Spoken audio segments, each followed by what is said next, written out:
The runway lights at the Grand Hyatt Seoul were blinding in the best possible way. They hit the white silk panels draped along the catwalk like liquid gold poured from somewhere high and unhurried, and every single person in that ballroom felt it. That particular hush that only happens when beauty enters a room uninvited and refuses to leave. 14 models moved in synchronized, unhurried steps, each one wrapped in fabric so intentional it looked like it had been designed with someone's grandmother's prayers stitched into the hem. Deep burgundy and cream, forest green and midnight blue, a deer print trim along sculptured necklines, kente-inspired geometric blocks reimagined with a Korean structural sensibility that made them feel entirely new and entirely ancient at once. The fabrics moved the way good fabric moves, with authority, not performance. Nicole Johnson stood at the back of the ballroom near the production table, arms crossed, a single earpiece in her left ear. Black blazer tailored so perfectly, it looked like it had been born on her body and had never entertained the idea of belonging to anyone else. She was 34 years old, the founder and creative director of SABLE, a luxury fashion and textile brand out of Lagos by way of Atlanta. Now somehow standing in the middle of Seoul Fashion Week, with a waitlist that stretched 3 months deep and a reputation that preceded her into rooms she hadn't entered yet. Her locks were pinned in an elegant architectural stack, gold cuffs at both wrists, lips the color of a dark winter plum. She looked like a woman who had not come to play. She looked, frankly, like a woman who had already won and was simply here to observe it happening in real time. "Model 6, she said quietly into the earpiece. "Left shoulder, it's dropping. Fix it before she turns the corner." 12 meters away, a dresser materialized from behind a curtain and made the adjustment in 4 seconds flat. Model 6 did not break stride. The audience never noticed a thing. Nicole exhaled once, precisely once, and returned to watching the rest of the show with the focused calm of someone who had learned that control is most visible when it is invisible. 3 rows from the front, behind a reserved placard that simply read, "Laurent Foundation," a Korean woman in her late 60s sat with the stillness of someone who had learned a very long time ago that patience was more powerful than noise, more strategic than speed, and considerably more elegant than either. Madam Lim Soyeon wore ivory, a structured hanbok-inspired dress coat in Japanese crepe, single pearl brooch pinned at the collar like a full stop, silver hair swept into a low chignon, so precise it looked as intentional as architecture. She held a glass of sparkling water and did not touch it. She was watching Nicole Johnson the way a jeweler watches a diamond being cut. Not the collection, not the models, not the lighting design or the music or the beautifully curated guest list. She was watching the woman in the black blazer who caught a problem 12 meters away before it became one and resolved it without raising her voice or her anxiety, and who now stood in the back of a room that was applauding her work with the particular composure of someone who expected this, who had built toward this, and who still somehow looked like she was already thinking about what came next. Soyeon's assistant leaned discreetly toward her. "The collection is exceeding projections. The press section is very engaged. Several buyers are already requesting access." Soyeon said nothing for a moment. She watched Nicole speak briefly into the earpiece, and she watched the way the production team around her responded, immediately, efficiently, without question. Then, quietly, almost to herself, "She doesn't just design, she commands." She set her untouched glass on the tray of a passing waiter and folded her hands in her lap with the deliberate composure of a woman who had just made a decision and was already executing it internally. "Find out her schedule for the rest of the week, all of it." Her assistant blinked. "The designer? Who else would I mean?" Soyeon's voice was pleasant. It was also final. Cut to 3 months earlier. Atlanta in January had a way of tricking you. The sky would be perfectly blue and the sun would be doing its absolute best impression of a warm season. And then you would step outside and the cold would grab you by the collar like it had unfinished business from before you were born. Nicole Johnson had lived in Atlanta long enough to know better, but she still walked out of her studio on a Tuesday morning in a silk blouse with no coat, registered her mistake at the car door, went back inside without a word, grabbed the camel wool coat off the hook by the elevator, and left again. Because some lessons only ever half stick. Sable's studio occupied the second floor of a converted warehouse in the West End, a neighborhood that had been quietly becoming itself for years without announcing the process. The building had exposed brick, tall industrial windows that let the afternoon light in at a long, cinematic angle, and a freight elevator that took a full 40 seconds to arrive, regardless of the urgency of the occasion. Nicole refused on principle to use the stairs because she maintained, and had maintained since the building's first week, that the stairs had a bad energy. Her team had long since stopped questioning this because the alternative was arguing with Nicole Johnson, and nobody who worked at SABLE had that kind of time or energy on a weekday. The studio itself was beautiful in the specific way that working creative spaces get beautiful over time. Not decorated exactly, but accumulated. Now, fabric samples draped over every available surface in shades that looked accidental and were deeply intentional. Mood boards 3 layers deep on the far wall, each layer a different season, the oldest ones visible only at the corners. A vintage industrial sewing station that had belonged to Nicole's grandmother in Lagos, refurbished and used daily. And Patricia, an antique dress form in the corner who wore whatever the current collection's most challenging piece was. Like a long-suffering test subject who had given up complaining. Today, Patricia wore a deconstructed kente print trench in olive and rust, with an asymmetric collar that had taken Nicole 4 attempts to resolve, and she looked, frankly, excellent. The Seoul inquiry came in again, said Arjun Mehta, appearing from behind a rack of finished pieces with a tablet in one hand and a cinnamon Danish in the other, wearing a mustard yellow linen shirt with the ease of a man for whom color was a personal commitment rather than a fashion statement. Arjun was 29, Nicole's brand strategist and self-appointed chaos coordinator, half Indian by heritage and fully unbothered by disposition, with the specific gift of delivering alarming professional news in a tone of voice that made it sound like good news, and sometimes made it hard to tell which it was. The Lim Cultural Foundation. Again. This is the third outreach in 2 weeks. Nicole did not look up from the hem samples she was reviewing. I heard you the first time. They haven't mentioned budget yet. He took a bite of his Danish. They haven't even gotten to the formal ask, which is either very confident or very rich, or possibly both, Nicole said. You have been listening. He pointed at her appreciatively. They sent a personal note this time, from the matriarch herself, handwritten. Well, typed but signed by hand. Very distinguished. Now Nicole looked up. Arjun had his reading face on, the one that meant he had already done the research and was waiting for the gesture that meant he could deliver it. She pointed at him with a swatch. Lim Holdings, he said, pulling up his notes. Seoul-based conglomerate, third-generation family ownership. Luxury hospitality, commercial real estate, private equity. The Cultural Foundation branch produces some of the most attended arts events in South Korea annually. Their Echoes Showcase last year pulled 12,000 visitors over a 3-week run. Very prestigious, very not cheap.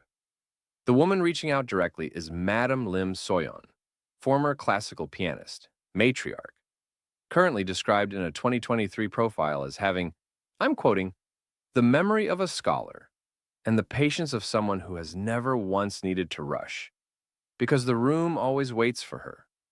Nicole was quiet. And the son? Arjun's expression shifted in the way that, in another person, might have been a warning. Lim Taeyang, 38, runs the conglomerate day to day. Stanford MBA, studied briefly in Paris, returned to Seoul to take over when his father's health declined 6 years ago. Has grown the company's assets significantly since then. Also, he cleared his throat with minor theatrical timing.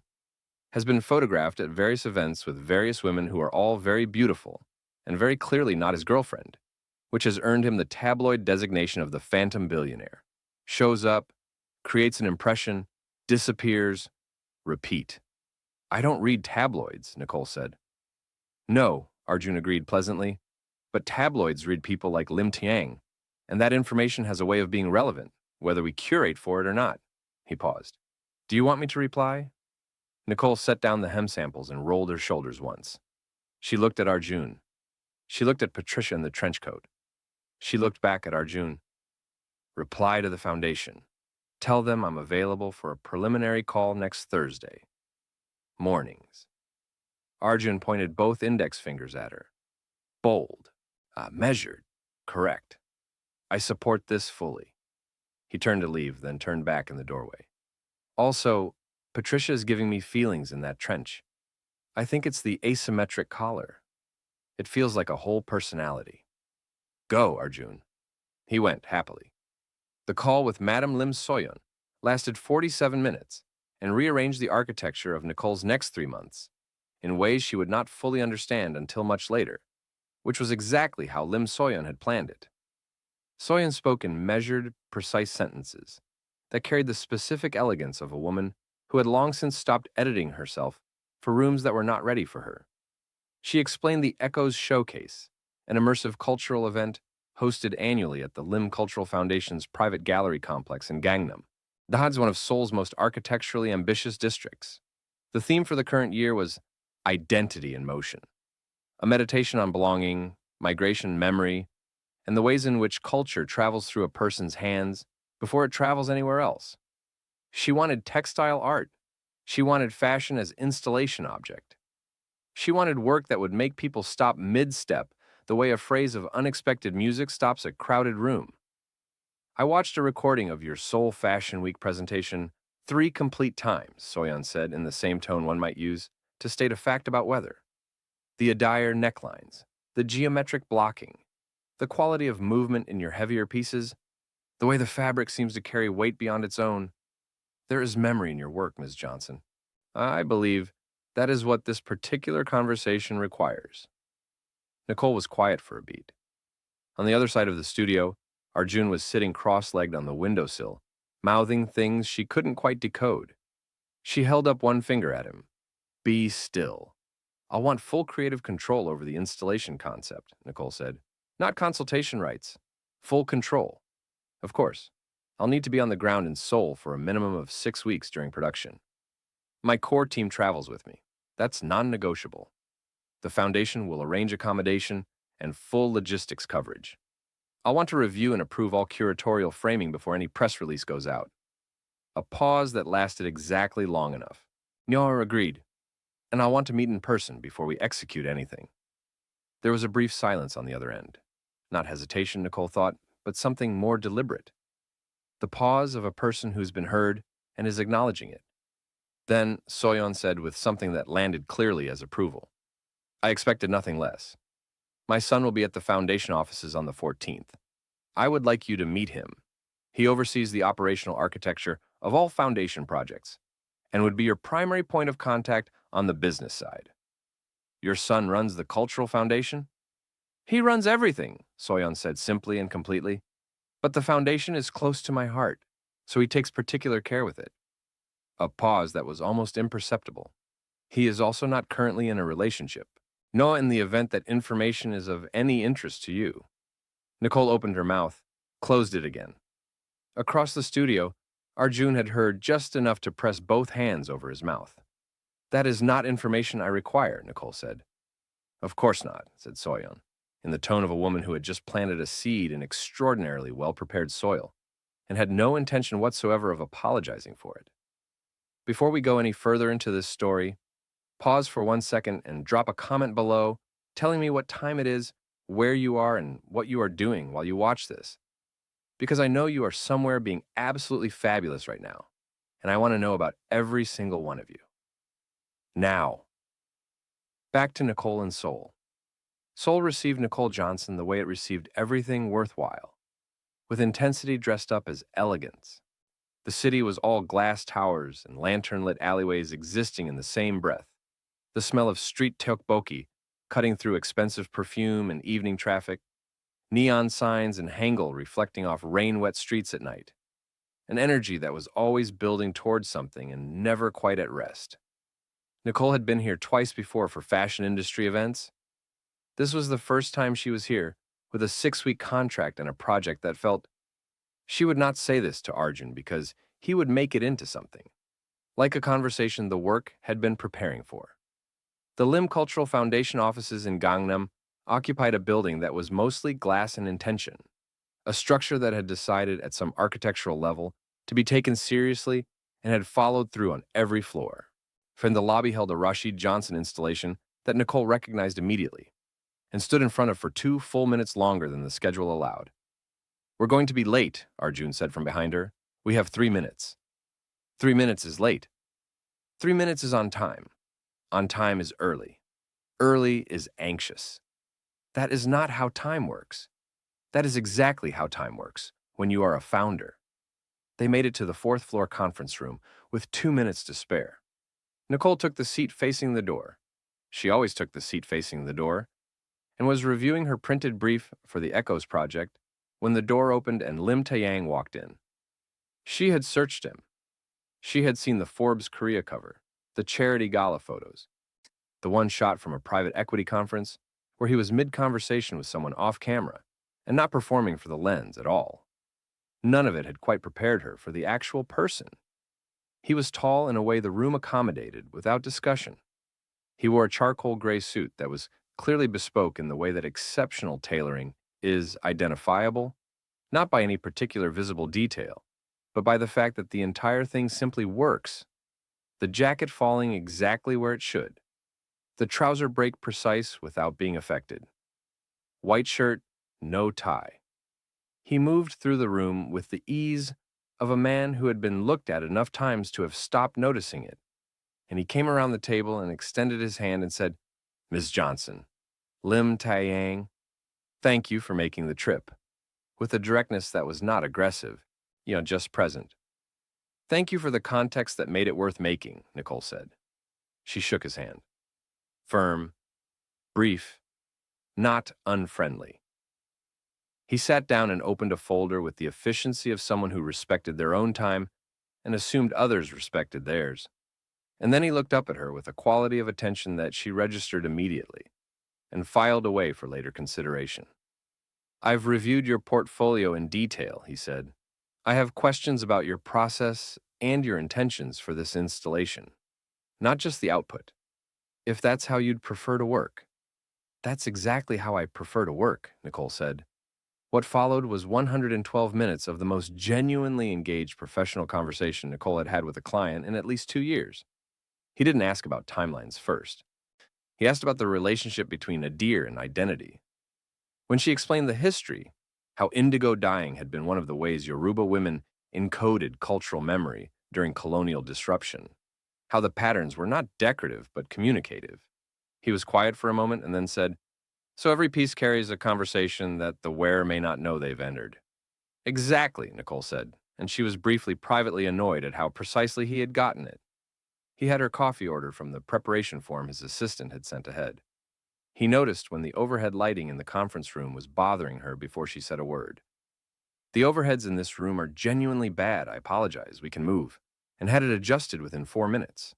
He disagreed with her on the spatial orientation of the anchor installation and walked her through his reasoning with a physical layout diagram he had clearly prepared in advance. She pushed back with her own spatial logic. He listened completely, without performing patience, and then said, "You're right. I was solving for the architecture of the room. You're solving for the experience of the person in it.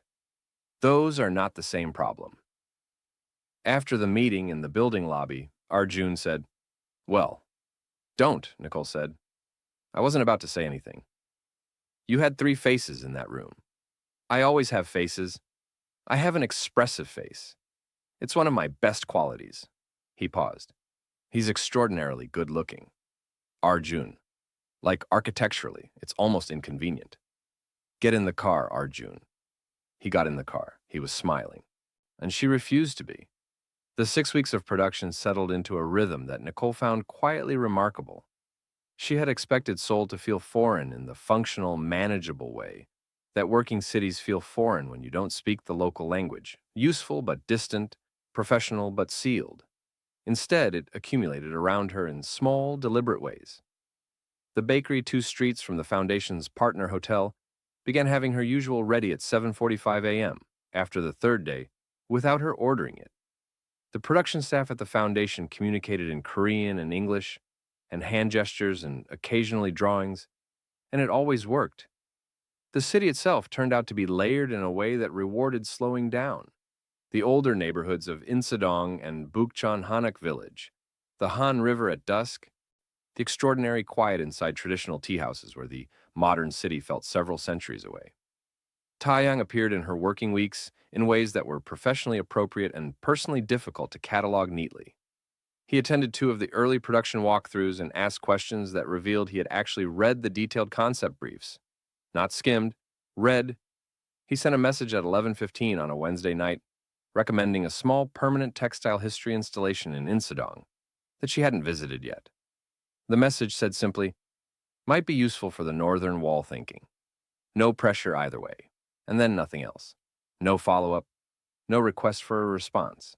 No, it was the kind of recommendation that a person makes when they are genuinely interested in your work and not interested in being thanked for it. Arjun went to the Insadong Museum the following Saturday. He returned with 23 photographs and a specific expression. He wasn't wrong, Arjun said. It would completely inform the northern wall. I know, Nicole said. She had already gone on Thursday. What she didn't yet know was what Arjun discovered 3 weeks into the project on a Wednesday afternoon, when a long lunch with the foundation's logistics coordinator, Ji-eun, turned in an unexpected direction. Ji-eun was warm and efficient, and had adopted Arjun with the enthusiasm of someone who recognized a kindred spirit, both of them beings of strong opinions about food and complete inability to be brief about anything interesting. Over a long, unhurried meal of samgyeopsal and conversation, Ji-eun mentioned, with the perfect casualness of someone sharing information that seemed to her entirely unremarkable, that the Lim Cultural Foundation had commissioned a private research report on SABLE's brand operations approximately 7 months before the official outreach had begun. Arjun set down his chopsticks. 7 months, he said. Ji-eun nodded, refilling her water glass. Madame Lim is meticulous. She never approaches anyone without thorough preparation. The report was requested directly by her, not through the foundation's standard acquisition process. She wanted to understand the brand's creative philosophy, production ethics, the founder's professional reputation, audience alignment. Ji-eun shrugged pleasantly. She always knows exactly what she wants before she asks for it. Arjun processed this through the remainder of the meal with the focused silence of a person doing significant mental arithmetic. Then, he walked back to the studio, stood in the doorway with both hands in his pockets, and waited for Nicole to look up from the installation schematics she was reviewing. She looked up. What? Hypothetically, he said carefully. What if the Echo's invitation was less of a professional discovery and more of a very deliberate, very researched, very personal selection? Nicole set down her pencil. Explain. He explained all of it. The room was quiet when he finished. Nicole's face held the specific expression it took on, when she was thinking hard and feeling harder, and had made the executive decision to let neither show yet. And the city noise came through the window, traffic, wind, a distant delivery horn. Then she said quietly, she profiled me. She researched you extensively, before any official contact was made. She selected me. She chose you, Arjun said with the gentleness of someone making a meaningful distinction. There is a real difference. Your work got you here. She just made sure this particular room existed. Nicole was quiet again. Then, does Taeyang know she did this? Arjun had the honesty to look uncertain. That I genuinely do not know. She got up and stood at the studio window that looked out over the Gangnam skyline. All that glass and permanence, all those lights holding their positions against a dark sky. And she stayed there for a long time. Long enough that Arjun, who was not a man given to silence, said nothing at all. Hey, okay, I need you to stop with me right here, because the story is about to shift in a way that you are not ready for. And before it does, if you are not subscribed to this channel, right now is the moment. Hit subscribe, turn on the notification bell, and leave a comment below telling me where you are watching from, because this community is everything, and I want to know who is here for this. Are you Team Nicole? Team Soyeon? Because Madame Lim came prepared, and I need to know how everyone is feeling right now. Subscribe, I'll wait. Okay, back to Seoul. She did not ask Taeyang directly. She sat with the information for 4 days and turned it over the way she turned over a new fabric, checking the structural integrity, testing the weave against the light, refusing to form a conclusion before she had the full picture. She was not a woman who made accusations without evidence, and she was not a woman who let discomfort make her decisions for her. What she knew? The installation was the most ambitious work of her career. The foundation partnership was legitimate and well-funded, and the project team was excellent. And there was a Korean billionaire who showed up to her production walkthroughs, having done the actual reading, and who was, she could admit privately to herself in the dark of a Seoul hotel room at 11 at night, the most genuinely interesting person she had been in a room with professionally, in longer than was comfortable to acknowledge. The dinner happened on a Friday evening, 3.5 weeks into the project. Taeyang texted, not emailed, which she noticed, to say he would be near the foundation building that evening for a late call, and wondered if she wasn't working through dinner again, whether she wanted a non-meeting meal. The phrasing was so precisely casual that she recognized it immediately as a man who was being careful. She said yes in a way that was equally precise, told Arjun, who responded with an enthusiasm she found disproportionate, and went back to her hotel to change. She changed twice. She told herself this was because the first option was too formal for a non-meeting meal. She did not examine the second reason. The restaurant was small and lit almost entirely by candles, the kind of quiet Seoul reserves for places that do not need to advertise.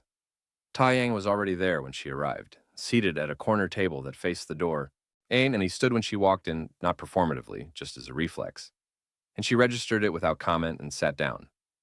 They ordered. The food came. The conversation began where their professional interactions usually began, the installation, the upcoming production milestones. And then somewhere between the first and second courses, it shifted without either of them engineering the shift, in the way that real conversations have a way of doing, when two people are finally in a room, without an agenda. "My mother chose this city for me," Taeyang said toward the end of the main course. He said it simply, as a fact, not dramatically. She didn't hold me here against my will or anything so obvious. But she shaped the architecture of what I would become in Seoul before I was old enough to have an architecture of my own. The company. The foundation. The weight of what this name is supposed to mean. He set down his chopsticks and looked at the table for a moment. I spent a very long time being precisely what that structure required. I think I am still, even now, figuring out what belongs to me separately from all of it. Nicole looked at him. That's more honest than most people would be over dinner. I'm not most people. I know, she said, and the two words were out before she had quite decided to say them. He looked at her. That particular quality of attention she had noticed in the conference room. The kind that costs something. What about you? Is SABLE what you always wanted, or what you built because the version of it you needed didn't exist yet? Nicole considered the question with more care than she gave most things. Both, she said finally. Gosh, I needed a brand that looked like me and sounded like me, and refused to apologize for either. And I wanted something that would outlast me, that would carry the textile traditions I grew up with into rooms they hadn't been in yet. Those two things turned out to be the same project. Outlast you, he repeated slowly. That's not ambition. That's legacy. Is there a real difference between them? He was quiet for a moment, looking at her with something that was not the social surface of his expression, but something underneath it. Then he smiled. Small, genuine, the kind that has nothing to do with a camera or a room. I'm beginning to think not. She walked back to the hotel that night in the cool Seoul air, with Arjun's voice in her head and the city around her, doing what cities do at night. And she let herself acknowledge, quietly and without ceremony and entirely to herself, that she was in something. She didn't know exactly what it was, but she was in it, and it had been building for weeks, and she had been watching it build and choosing, so far, to keep her hands in her pockets about it. The photographs appeared on a Thursday morning at 7:02, announced by a text from Arjun that read, "Don't freak out," followed immediately by a link, which was, as Nicole had learned over 2 years of working with Arjun, the exact sequence of words and actions most reliably guaranteed to cause the freaking out he was asking her not to do. She clicked the link. She was still in bed. She would later consider this a structural error. The headline was in Korean, but the photographs needed no translation. Lim Taeyang at what appeared to be a private dinner setting. Relaxed posture, unguarded expression, the particular quality of a face that has forgotten a camera might be present. Across from him, leaning forward with one hand resting lightly on his forearm, a woman who was strikingly, deliberately beautiful.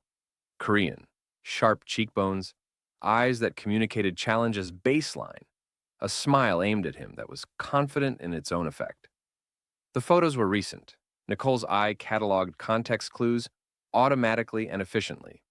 The article, per Arjun's immediate follow-up translation, identified the woman as Yoona Shin, heiress to the Shin Media Group, and described Taeyang as still deeply emotionally connected to her, nor with insiders suggesting the relationship never fully concluded on either side.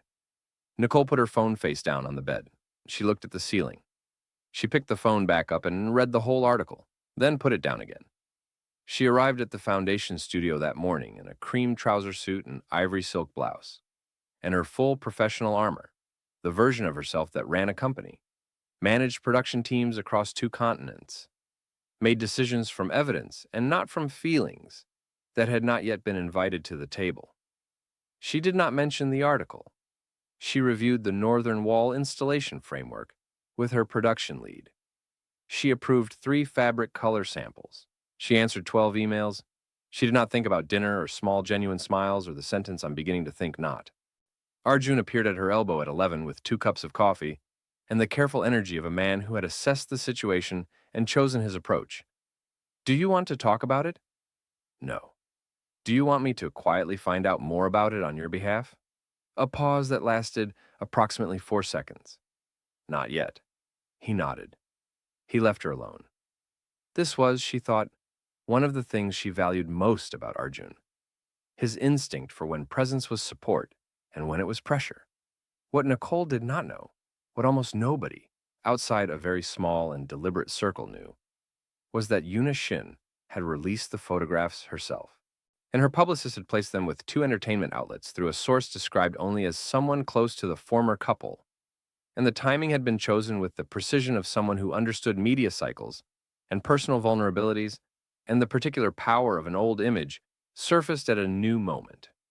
The timing corresponded exactly to the public announcement of SABLE's participation in the Echoes showcase, the first time Taeyang's name and Nicole's name had appeared in the same press release. Yoona was not operating from heartbreak. She had not been heartbroken by Lim Taeyang in any meaningful sense for the better part of 2 years. She was operating from calculation. The Shin Media Group maintained a quiet and carefully structured licensing arrangement with Lim Holdings that had been built, informally but importantly, in around Yoona's continued presence in the Lim family's social orbit. If Taeyang moved on publicly, and with someone high-profile enough to generate international press, the informal understanding keeping that arrangement intact would require formal renegotiation. Yoona had determined that disruption was considerably cheaper than renegotiation. She had not factored in running this calculation that Taeyang would find out what she had done within 48 hours. She had underestimated, which was not something Yoona Shin was accustomed to doing. He found Nicole in the installation space on a Saturday morning. The production team was on a scheduled break, and the gallery was quiet in the way large creative spaces get quiet when the work is close to finished. Still and full of potential at the same time. Nicole was standing in front of the northern wall structure with a full length of fabric draped over her forearm, evaluating the hang angle in silence. This was how she solved most problems, by standing very still in their vicinity and waiting for the solution to surface. "I need to explain something," Taeyang said from the doorway. She didn't turn around immediately. She finished her look at the fabric. Then she turned. Her expression was composed. "You don't owe me an explanation. I want to give you one." He walked into the space, keeping a respectful distance. The photographs were placed by Yoona's public relations team. I know this because my communications director traced the source outlets within 24 hours, and because Yoona herself contacted me afterward. She is not subtle when she has protected an interest and wants credit for having done so. He paused. What we had ended 18 months ago. It ended because it was a relationship that functioned better as a public arrangement than as a private reality. And we both understood that for longer than either of us said so. The licensing arrangement between our family's companies is informal restructuring regardless of her preferences. She knows that. This was a last attempt at leverage. Nicole was quiet. Through the gallery window, Seoul continued. Traffic and construction noise and the distant sound of something always being built. "Why does it matter to you that I know this?" she said. It was the most direct version of the actual question she could ask without asking it outright. And they both understood that.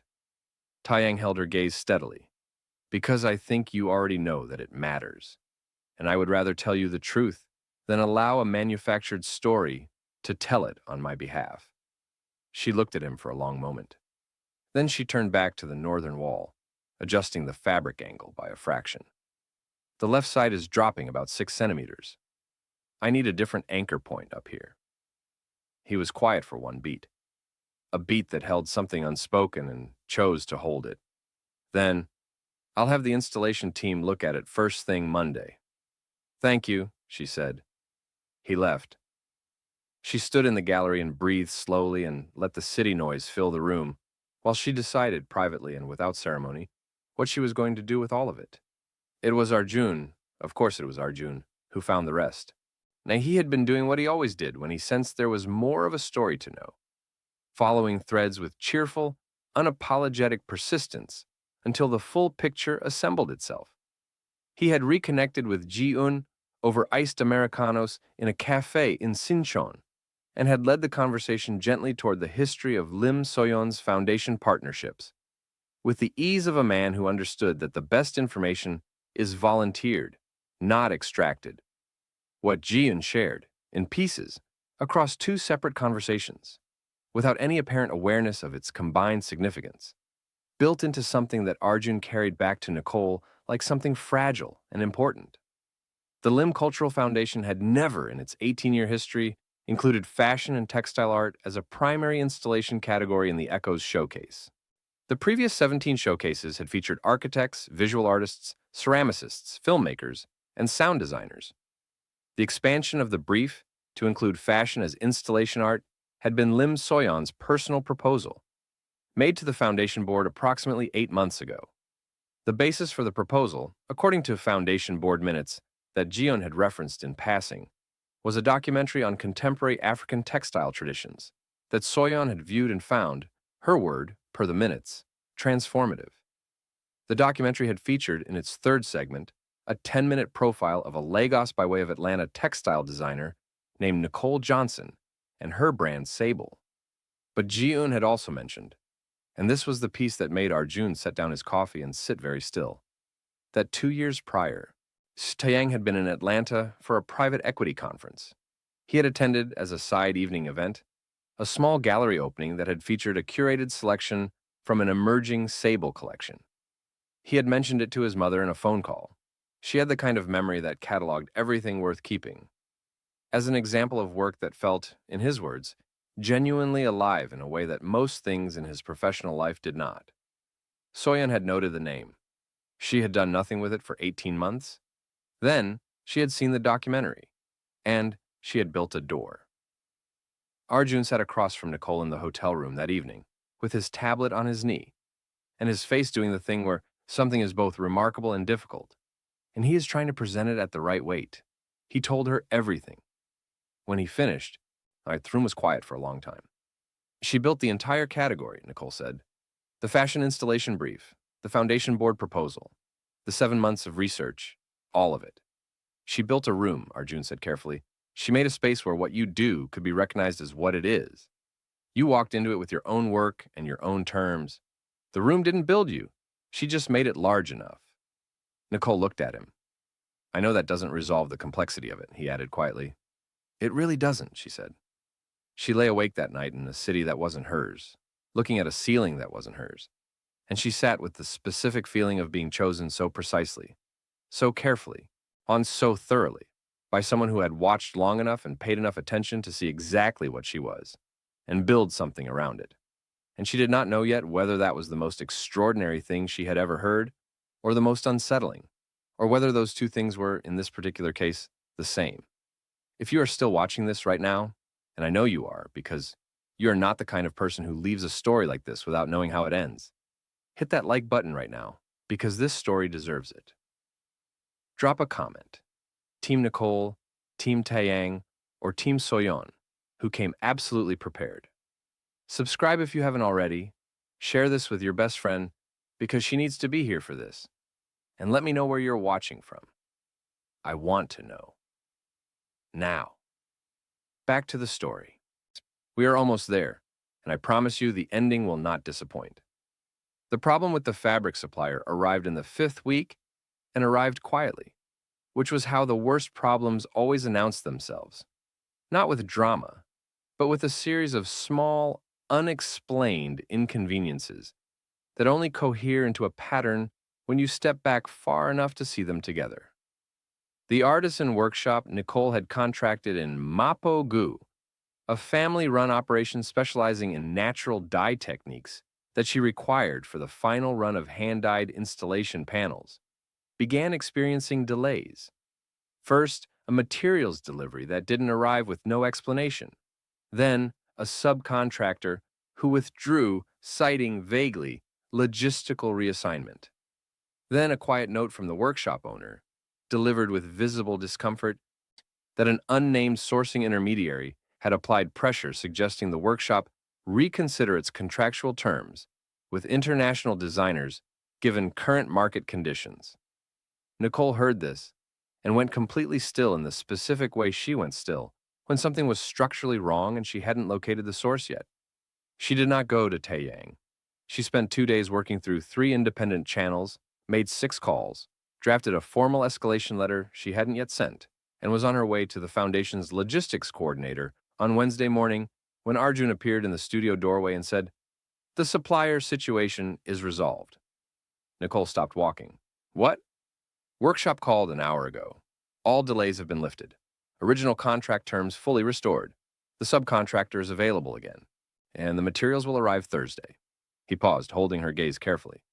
The intermediary pressure came through a distribution company that has, as of yesterday, been quietly removed from a significant ongoing supply arrangement. The arrangement was with Lim Holdings. Nicole stood very still. "He didn't tell you," Arjun said. "No. He just found it, fixed it, and said nothing." "Yes." Her voice was lower than usual. Arjun sat down in the chair across from her workspace with the deliberate quiet of someone choosing his words. "You understand what that is, right? A man making a power move tells you about it. He wants the credit, he wants the gratitude, he wants the leverage of you knowing. A man who just," he paused, "decided you matter, and used what he had available to clear the path, and then didn't mention it because he wasn't looking for anything back. That's not a power move. That's something else." Nicole was quiet for a long time. The city came through the window, patient and indifferent. "I didn't ask him to," she said finally. "No," Arjun agreed. "You didn't." He let that sit. The night of the Echoes showcase arrived on the first Friday of early March when Seoul had begun remembering that spring existed. Not warmly yet, but insistently, the air carrying something different in it than it had for months. The Lim Cultural Foundation Gallery Complex, which Nicole had spent 5 weeks working in under fluorescent lights, with production schedules and schematics and too much coffee, had been transformed into something that, when you walked through the entrance for the first time that evening, required you to stop and simply take it in. The northern wall installation was the first thing guests encountered. 12 panels of hand-dyed fabric in gradients of indigo, rust, cream, and forest green, each one carrying a different traditional West African dyeing pattern that Nicole had reinterpreted. Not simplified, not modernized, but extended. The way a conversation extends when someone new enters it and brings their whole history with them. The panels hung at varying heights and slight angles, responding to a subtle air current from a concealed vent below so that the entire wall moved, slowly, continuously, like breathing, like something genuinely alive. On the East Gallery held the wearable collection, 24 pieces on custom fabricated stands, each one lit individually, each one carrying a small placard, with not a designer's note, but a fragment of the story the fabric held. Guests moved through the space, slowly, quietly. Which was the thing Nicole had designed for above everything else. Not applause, not photographs, but movement that slowed itself down in the presence of something that deserved attention. Nicole wore SABLE that night. Of course she did. A floor-length dress in deep teal and cream, with a dire print at the hem and collar, her locks down, gold at her ears and wrists. A woman who had built every piece in this room, wearing the one that mattered most to her personally. She moved through the galleries with her team, answering questions from guests with the generosity of someone who had long since made peace, with explaining her work to people who were encountering it for the first time, because first encounters were where everything began. Arjun was in the East Gallery in a coral suit that should not have worked and worked entirely, charming guests with a level of enthusiasm that Nicole found excessive and the guests found delightful. Madam Lim Soyeon arrived at 7:15. She moved through both galleries without hurry, with the specific attention of a woman who had been to a great many events in a long life and knew immediately when she was in the presence of something that would stay with her. She stood in front of the northern wall for 4 full minutes. Then she found Nicole. "You exceeded what I imagined," she said. "I usually do," Nicole said, without arrogance, just accuracy. Soyeon smiled, genuinely, fully. "Yes, I was counting on exactly that." Nicole held her gaze. "We should have a conversation about the full scope of what you were counting on." Soyeon's expression did not change, but something in her eyes sharpened with what looked clearly like respect. "I expected that too. Tomorrow, tonight," she gestured at the room around them, at the light in the breathing fabric, and the guests moving slowly through what Nicole had made. "Tonight you should simply be present in what you built." She moved away, unhurried and entirely herself.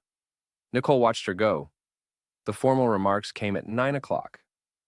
The foundation's cultural director offered a brief address, and then Taeyang was introduced as a presenter. And Nicole expected the kind of institutional acknowledgement she had grown accustomed to from major partnerships. Her name in the program, a polite mention, a gracious gesture toward the work before the conversation returned to the institution itself. What happened was different. Taeyang walked to the front of the room with the ease of a man entirely at peace with being looked at, and he looked out at the assembled guests, collectors, cultural journalists, foundation patrons, arts figures from across Seoul and beyond. And he said, "I want to be direct tonight about what Echoes actually is. It is not a Lim Cultural Foundation production. It is not a curatorial achievement on the part of this institution. And what you have experienced this evening is one artist's vision, a vision the foundation was fortunate enough to provide a room for." He paused. Nicole Johnson brought her family's textile traditions, her own design language, and 5 weeks of work that I had the privilege of watching happen from its first day to its last. I watched the precision of it, the decisions, the refusals to compromise, the willingness to build something that demanded to be understood rather than simply admired. He paused again and looked directly across the room to where she was standing. "I don't want to take credit for providing walls. I want to stand in what she built inside them." The room applauded, warmly, sustainedly. Nicole stood inside the applause and did not move. Arjun appeared at her elbow and said nothing, which was the most eloquent thing he could have done. Later, much later, when the guests had thinned to the last small clusters, and the catering staff moved quietly through the space, and the galleries held the particular peaceful exhaustion of rooms that have just finished containing something important, Nicole found Taeyang near the northern wall. He was standing alone, looking at the fabric panels, still moving slowly in the air current, hands in his pockets. "The piece in the East Gallery," he said, without turning immediately. "The one with the deep blue ground and the rust geometric blocking. The proportions are different from your earlier sketches. The scale of the secondary pattern changed." She was quiet. "I looked at the original schematics," he said. "The change happened in the 5th week, after the dinner." He turned to look at her. I recognized the conversation in it. The one about legacy and what outlasts you. You were working through something from that night, and it ended up in the fabric. He waited. She let him. "I noticed," he said simply. She looked at him for a moment. Then she said, "Your mother commissioned a 7-month research report on me before the foundation made contact." He was quiet for one beat. Then, "I know. You knew. She told me 3 weeks ago. I was angry for approximately 1 day." He held her gaze steadily. "Then I thought about a 90-minute meeting, where I forgot I had 3 calls scheduled after it. I thought about a museum recommendation I sent at 11 at night because I couldn't sleep and your installation was in my head. I thought about 5 weeks of watching someone work with that quality of intention and—" He paused. "I thought that perhaps she simply opened a door that I would have found my own way to eventually, on a longer timeline." Nicole let out a breath. "That is either the most romantic rationalization I've ever heard or a genuine thing." "Possibly both," he said. She laughed, a real one, the kind that arrives before you've decided to allow it. They walked out of the building at 11:30 into the cool March Seoul night. The street quiet and glowing, a few late taxis, the distant sound of the city doing what cities do when most people have gone home, and the streets belong to the ones who are still figuring something out. Nicole had her coat over her arm. Taeyang walked beside her, not ahead, not behind, beside. "Yeah, what happens now?" she said. She meant the post-showcase partnership terms, the licensing conversations Arjun had flagged as incoming, the professional future. But she asked it in a way that held more than that, and she knew it, and he knew it. Taeyang was quiet for a moment. Then, "I think whatever happens now, you decide. You're the one who walked through the door on your own terms. Your mother built the door. You didn't have to walk through it." She stopped walking. He stopped beside her. The city held itself still around them, in the way that Seoul does when something is being decided on one of its streets at night, under the particular ambient light that belongs only to this city in this season. "I have a brand," she said, "a team, a life I built in Atlanta on my own terms. And I'm not interested in rearranging any of it for someone I've known for 6 weeks." "I know," he said. He said it like he meant it. "And I don't do things that are complicated for the sake of being complicated." "Nothing about you is complicated for its own sake," he said quietly. "Your work is the most intentional thing I've ever been in a room with. That's not complicated. That's rare." She looked at him. The city breathed around them. "I'm not asking you to rearrange anything," he said. "I'm asking you not to walk away from something real because it arrived through an unusual door." She was quiet for a long moment. A taxi passed. The light from a convenience store down the street lit the pavement in a warm yellow stripe. Nicole Johnson had spent her entire adult life building things. Fabrics, collections, a brand, a language that were designed to outlast the moment they were made in. She understood better than most people what it meant to build toward something you couldn't fully see yet. She understood that the best foundations were not the loudest ones. She didn't pull her hand away when he reached for it. She didn't make a speech. She didn't need to. Some decisions don't announce themselves. They just happen quietly, in the specific way that real things happen. Without fanfare, without performance, in a street in Seoul at 11:30 at night, with the city as the only witness. For the first time in years, Nicole Johnson was not being admired from the right distance. She was being understood close up, and she had decided for herself, on her own terms, the only terms she had ever respected, that this was worth something. Why, and that he was worth something. That the door Lim Soyeon had built, and the work that had carried her through it, and the 6 weeks in a city that had accumulated around her in small, warm ways, all of it had been heading somewhere real. Love didn't interrupt her independence. It met her there, exactly where she stood. If this story moved something in you, if Nicole's strength and her precision, and the way she moved through the world on her own terms made you feel seen, if Taeyang's quiet attention and the way he cleared a path without announcing it made you feel something, if Lim Soyeon made you laugh because you know a woman exactly like her in your own life, then this channel was built for you. Hit subscribe right now and turn on that notification bell because every story we tell on this channel is built for the woman who is not here for anything less than real. Like this video, it helps more than you know. Share it with someone who deserves something beautiful today. And leave me a comment. Did Nicole make the right choice? Was Soyeon a mastermind? Or did she go too far? Team Taeyang or still not sure? I need to know everything you're thinking. If you watch this all the way to the end, I see you.